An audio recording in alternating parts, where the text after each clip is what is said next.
अस्सलाम वालेकुम students. Next topic हम कर रहे थे जो वो हमारे पास था जी आइसोमेरिज्म का। तो आइसोमेरिज्म की types, structural isomerism and geometrical isomerism. तो स्ट्रक्चरल आइसोमेरिज्म और स्ट्रक्चरल आइसोमेरिज्म की जितनी भी टाइप्स थी वो सारी हमने कर ली है। नेक्स्ट जो हमारे पास टाइप है वो है ज्योमेट्रिकल आइसोमेरिज्म की। हमने देखना है कि ज्योमेट्रिकल आइसोमेरिज्म क्या होती है और उसके बाद ज्योमेट्रिकल आइसोमेरिज्म की टाइप्स क्या होती हैं। ज्योमेट्रिकल आइसोमेरिज्म की जो डेफिनेशन है उसके अंदर क्या होता है कि स्ट्रक्चरल फार्मूला तो सेम होता है, लेकिन जो आइडेंटिकल ग्रुप्स होते हैं उनकी पोजीशन जो है वो डिफरेंट होती है। आइडेंटिकल ग्रुप्स का क्या मतलब है कि जैसे एक कार्बन है और देन बॉन्ड है और कार्बन सिंगल बॉन्ड कार्बन है और कार्बन सिंगल बॉन्ड कार्बन से एक साइड पे CH3 अटैच है और उसके साथ नीचे जो है वो CH2 अटैच है। दूसरी साइड पे ऊपर वाली साइड पे CH2 अटैच है और नीचे वाली साइड पे CH3 अटैच है। इस तरह से जो है हमारे पास या आप देख लें कि A B का अगर आप कंसेप्ट रखते हैं तो एक साइड पे A होगा, दूसरी साइड पे B होगा और देन फिर A होगा और B होगा। इसके अंदर जो है वो डिफरेंट कंडीशंस होती हैं। कंडीशंस क्या होती हैं कि या तो डबल बॉन्ड प्रेजेंट होना चाहिए, तो डबल बॉन्ड प्रेजेंट होगा तो उसके बाद आपने देखना है कि मतलब फर्स्ट कंडीशन ज्योमेट्रिकल आइसोमेरिज्म कोई भी एटम या एलिमेंट तब शो करेगा जब वो डबल बॉन्ड बनाता है। तो डबल बॉन्ड होगा तो उसके साथ जो ग्रुप्स लगे हैं, जो हमारे पास आइडेंटिकल ग्रुप्स लगे हैं, उनकी पोजीशन जो है वो स्पेस में हम देख सकेंगे। देन जो दूसरी कंडीशन है वो क्या है कि दो डिफरेंट ग्रुप्स अटैच होने चाहिए उस डबल बॉन्ड के साथ। जो कार्बन एटम्स हैं उनके साथ दो ग्रुप्स होने चाहिए और दोनों जो है वो डिफरेंट होने चाहिए। जैसे कि आप इस एग्जांपल में देख सकते हैं, C डबल बॉन्ड C है, एक A B है और दूसरे के साथ भी AB है।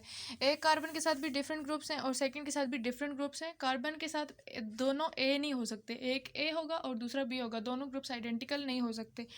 देन अगर हम इसकी टाइप्स देखें तो हमारे पास दो टाइप्स होती हैं, एक सिस आइसोमेरिज्म होती है और एक ट्रांस आइसोमेरिज्म होती है। बेसिकली हम इसको सिस ट्रांस आइसोमेरिज्म भी बोल सकते हैं, लेकिन सिस आइसोमेरिज्म जो है वो डिफरेंट होती है और ट्रांस आइसोमेरिज्म जो है वो अलग टाइप है।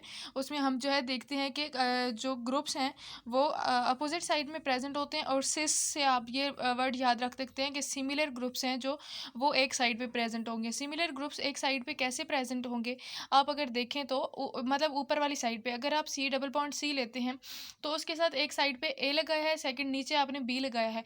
इसी तरह जब आपने दूसरा कार्बन एटम देखा है तो दूसरे कार्बन एटम में भी आपने डिवीजन ऐसी करनी है ग्रुप्स की कि ऊपर वाली साइड पे A होना चाहिए, नीचे वाली साइड पे B होना चाहिए। तो ये जो आपको दोनों ये ग्रुप्स शो हो रहे हैं, ये दोनों आइडेंटिकल हो गए हैं। देन ये जो है ये दोनों आइडेंटिकल हो गए हैं, तो इसको हम सिस आइसोमेरिज्म कहते हैं।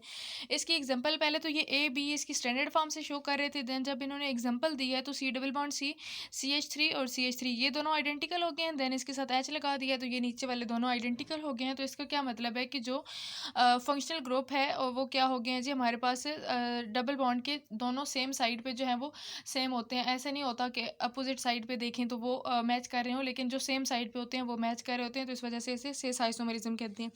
देन ट्रांस आइसोमेरिज्म होती है। ट्रांस आइसोमेरिज्म में क्या होता है कि अपोजिट होते हैं। अपोजिट क्या मतलब, यहाँ पे अगर A है तो इसका दूसरा A इधर होगा, इधर B है तो इधर, ऐसे इस तरह से अपोजिट होगा।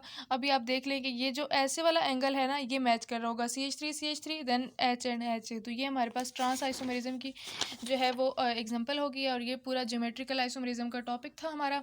दो टाइप्स हैं इसकी, और अगर आपको कुछ भी समझ ना आया हो तो आप कमेंट सेक्शन में पूछ सकते हैं। अब तक के लिए अल्लाह हाफिज़।